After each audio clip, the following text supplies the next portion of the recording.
সম্মানিত দর্শক, অভিনন্দন বাংলা টেলিকাস্টে। যে যেখান থেকে দেখছেন সবাইকে শুভেচ্ছা ও অভিনন্দন।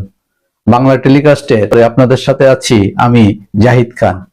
খালেদা জিয়া অসুস্থ, যেতে পারছেন না মুক্তিযোদ্ধা সমাবেশে। বিএনপি চেয়ারপারসন খালেদা জিয়া অসুস্থতার কারণে 21শে ডিসেম্বর বাংলাদেশ জাতীয়তাবাদী মুক্তিযোদ্ধা দলের সমাবেশে যোগ দিতে পারছেন না বলে জানিয়েছেন দলের মহাসচিব মির্জা ফখরুল ইসলাম আলমগীর।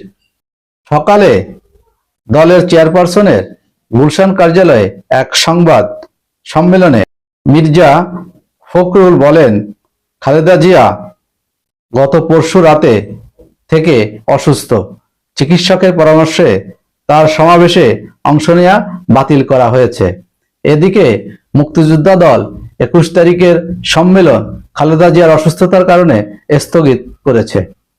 শেখ হাসিনার নির্দেশে ইন্টারনেট বন্ধ রাখা হয়, স্বীকারোক্তি পলকের। সাবেক প্রধানমন্ত্রী শেখ হাসিনার নির্দেশে জুলাই গণঅভ্যুত্থানের সময় সারা দেশে ইন্টারনেট ব্যবস্থা বন্ধ রাখা হয়েছিল বলে জানিয়েছেন আন্তর্জাতিক অপরাধ ট্রাইব্যুনাল সংস্থার কাছে। সাবেক প্রধানমন্ত্রী শেখ হাসিনার নির্দেশে জুলাই গণঅভ্যুত্থানের সময় সারা দেশে ইন্টারনেট বন্ধ করা হয়েছিল বলে আন্তর্জাতিক অপরাধ ট্রাইব্যুনাল তদন্ত সংস্থার কাছে স্বীকারোক্তি দিয়েছেন সাবেক ডাক ও টেলিযোগাযোগ প্রতিমন্ত্রী জুনায়েদ আহমেদ পলক। আন্দোলনের সময় গণহত্যার তথ্য বিশ্বের কাছে থেকে আড়াল করতে ইন্টারনেট বন্ধ করা হয়। গণঅভ্যুত্থানের ইন্টারনেট বন্ধের বিষয়ে জুনায়েদ আহমেদ পলক বলেছিলেন, ডেটা সেন্টারে আগুন, সাবমেরিনের কেবলের তার ক্ষতিগ্রস্ত হয়, ইন্টারনেট বন্ধ হয়ে যায়।